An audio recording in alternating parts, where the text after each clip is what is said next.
So ito na guys, gagawa tayo ng trending ngayon. So punta tayo sa ating Chrome. After that, search natin yung Gemini AI. And then click natin Google Gemini. After that, makikita ninyo yung plus sign. So click natin.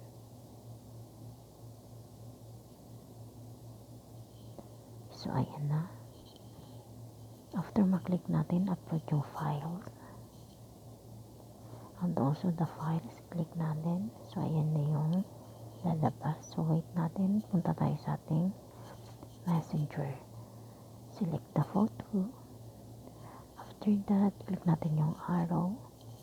And then, click natin yung Ask Gemini. And then, i-copy-paste lang natin yung gusto nating ipagawa or tungkol dun sa photo. So ayan yung sa akin. And then after that, click the arrow. And then just wait a second. Hintayin lang natin. Kunting patient lang guys.